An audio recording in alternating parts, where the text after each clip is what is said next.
Hey everyone, how are you guys?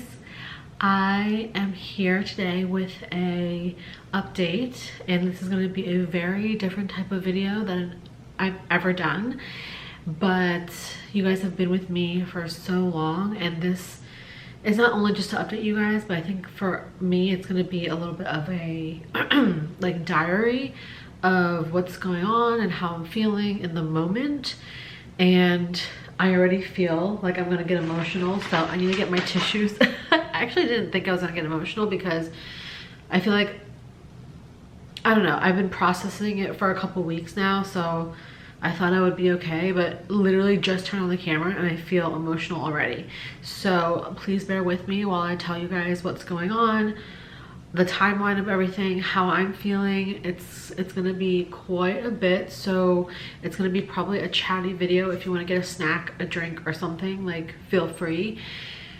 But this is not gonna be a like super happy video, and it's gonna be a lot of like just what's going on with me and my health, and yeah, I'm gonna leave it at that.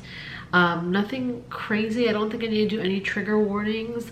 Possibly trigger of mentioning of cancer. So if that is triggering for you, please turn off the video. I don't know, let's just start. Okay.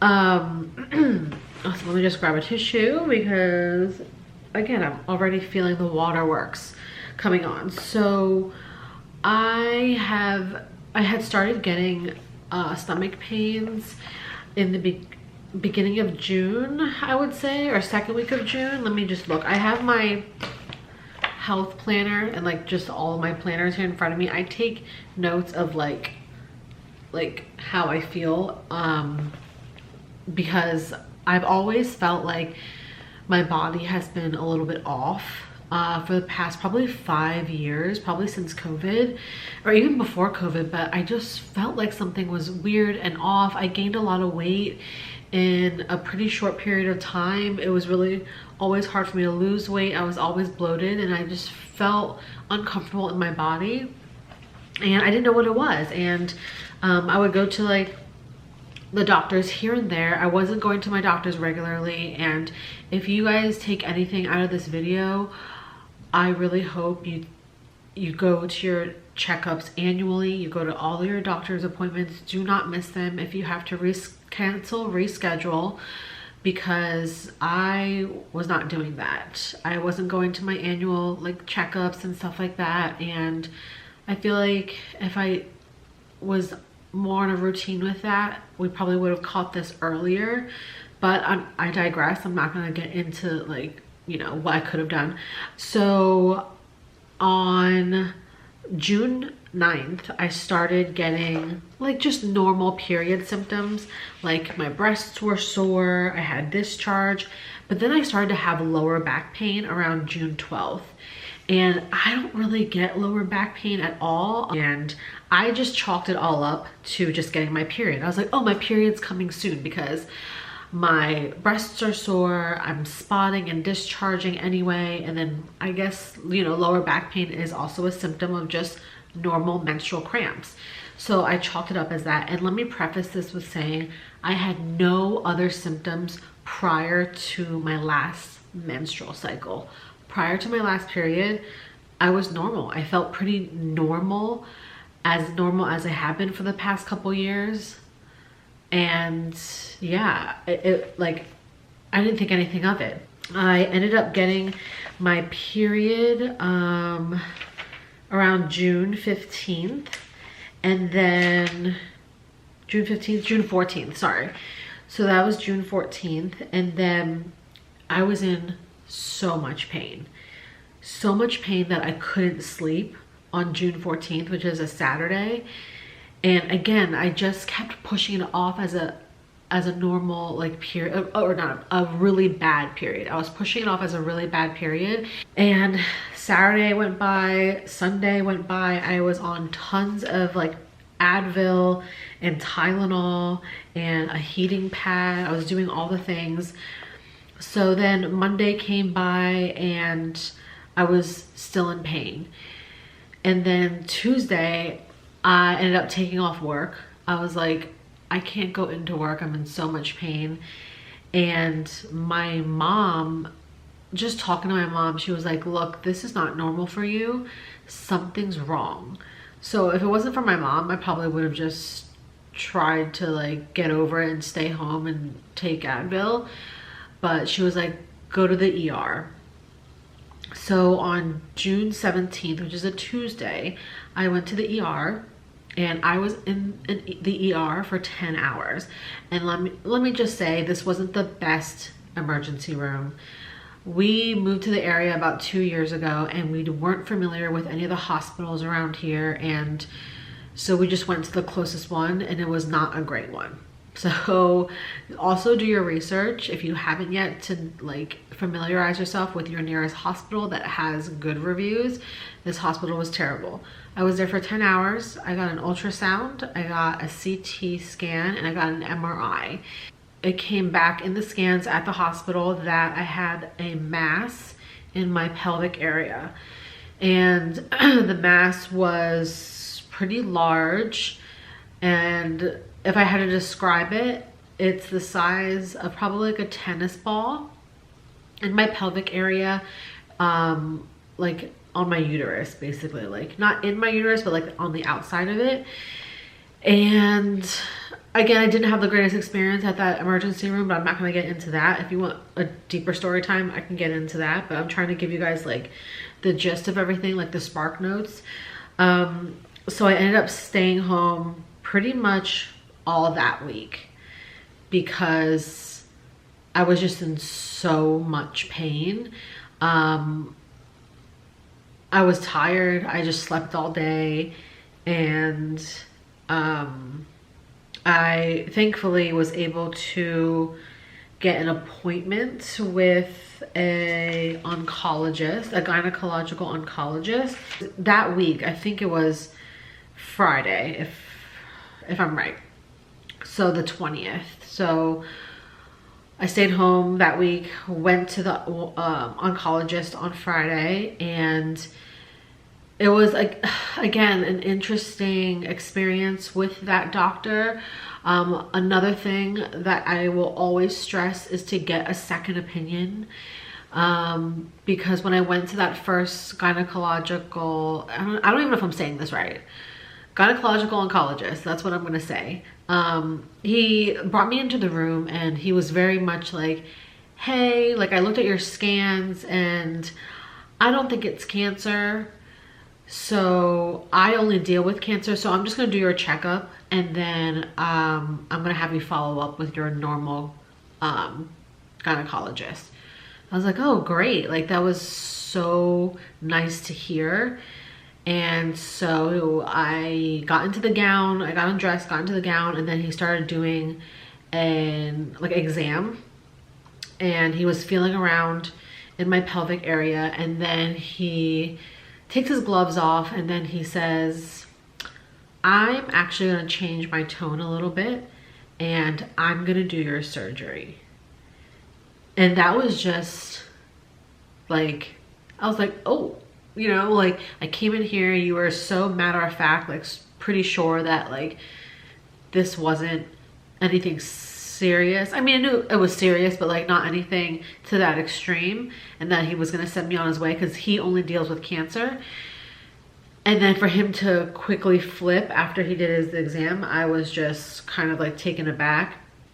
He told me that he'd have to do a full hysterectomy, and it would be my uterus. He's like, it could be possibly a fallopian tube, maybe both, an ovary, maybe both. And it was so unclear and so like everything at once. I was just kind of like in shock. I didn't love how he delivered any of that, and he didn't go over any of my scans or anything like that. And we just, my boyfriend and I just walked out of that doctor's appointment like extremely like confused and uncomfortable. So we decided to get a second opinion, and I think I wrote this down. My second opinion, why didn't I write it down? I believe it was sometime, I think it was the 26th maybe. if I'm not mistaken, but it was that next week I was like, you know what, I need a second opinion. I ended up going to Penn Medicine for a second opinion, and yeah, that doctor was so much better.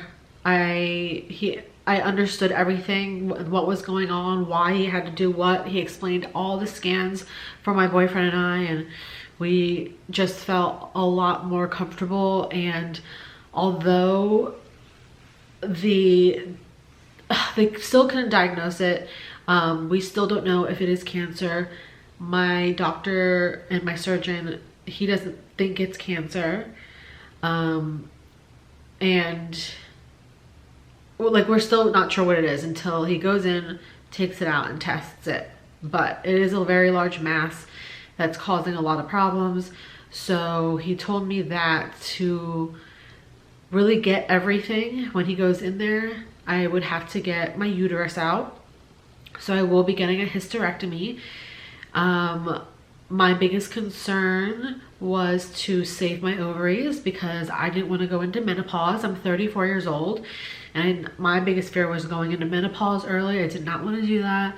So my surgeon was like, no, your ovaries look healthy. He's like, I can hopefully save both, but if anything, I'm gonna at least save one, so you won't go into menopause. I think I mentioned this on my channel, I'm not sure, but I've always known I never wanted kids. I still don't want kids, and you know, after getting, you know, this diagnosis of like, I have to get my uterus out, I thought I would be sad about it, and I'm not sad about it. Like, you see me upset, and it's just because like I have to just go through this in general, and I feel like I like let my body down, not going to the doctors sooner and like going to all of my annual checkups, but like I can't think like that. Just, I've never had a surgery before, and I've never like broken a bone before, so it's all like happening at once, and it's like very heavy. So yeah, I honestly processed that I had to get a hysterectomy for a few weeks now, and I was feeling so good about it. And I ended up getting a colonoscopy just in case, just so they could rule anything else out. And my colonoscopy was on July 1st was my colonoscopy, and I came back clear. So I'm very thankful for that, because that would have been a whole other slew of things if that was not clear. And that makes me hopeful and my doctor hopeful that it's not cancer. So I'm so grateful for that. So that was July 1st, the colonoscopy.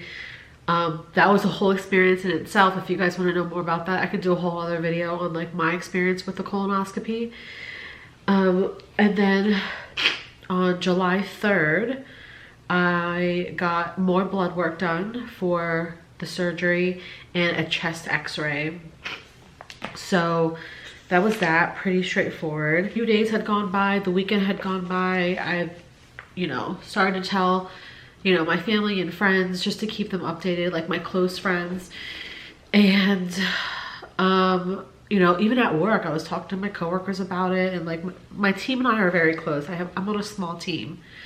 So I've been talking about it, processing it, and honestly kind of excited to get this mass out of me and let my body heal and get back to like functioning like normally.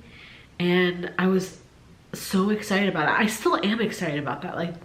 Like although it's scary, I'm excited to kind of get like a fresh start and like let my body just kind of catch up and hopefully function at 100% or like close to 100%, because the past probably over 5 years, like I haven't felt like my body was ever functioning at 100%, because I always knew something was weird or off, and now we know why. This whole past week, ever since my colonoscopy, from the 1st to pretty much the 8th, I was feeling good about it.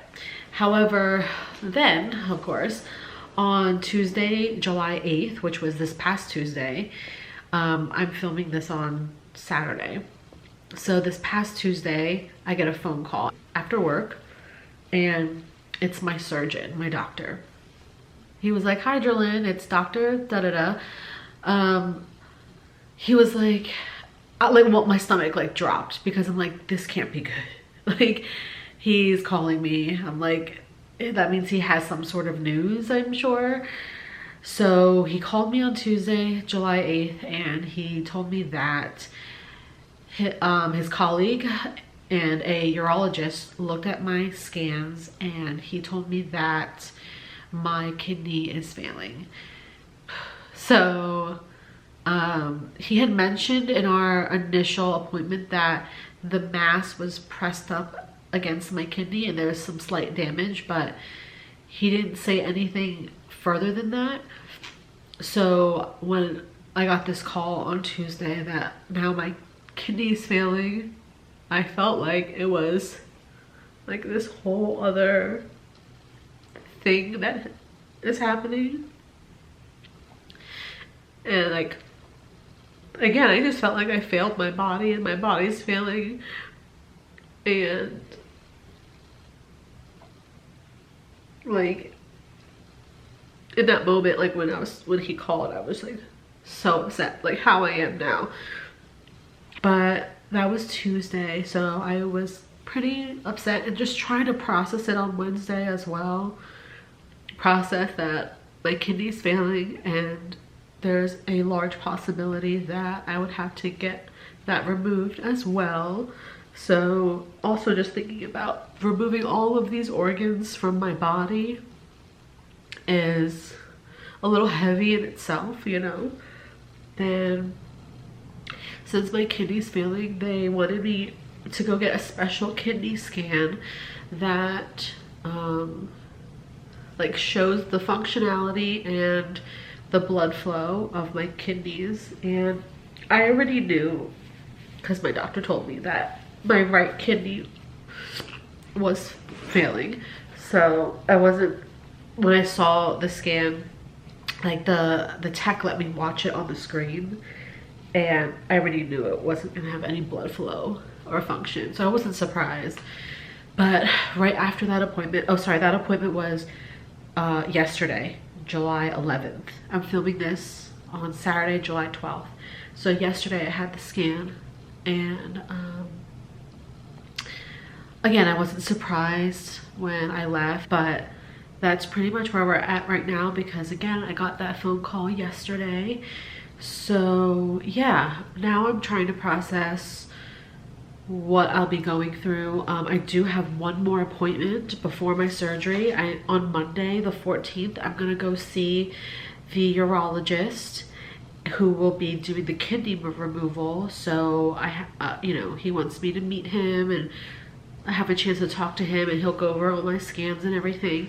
And then my actual surgery will be Wednesday, July 16th. That is the update. I am debating if I want to do updates on Instagram and TikTok, but if I do, those probably will be in more real time. So if you do want real time updates, because obviously I'm not going to be able to like film and edit and upload while I'm recovering, especially the first week.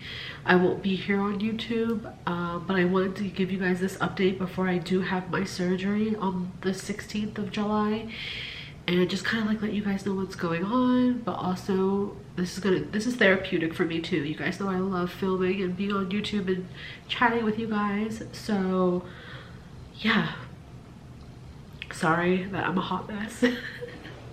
But you know, again, this is also something that I wanted to do for me. If I want to look back on it, you know, later down the line after my surgery. But I thank you guys so much for just hanging out and talking to me and like being here just to, you know, just to hear me chat. So yeah, that is my update. If you want to follow me on Instagram and TikTok, real-time updates will probably be over there on one of those, just because it's easier to do from my phone. Here I have to like set up my camera and everything. So thank you guys so much for being here, and I will see you guys probably not soon, but hopefully I will be back again for real-time updates for anything. Instagram for sure, and then TikTok. So thank you guys so much. I will talk to you later. Bye.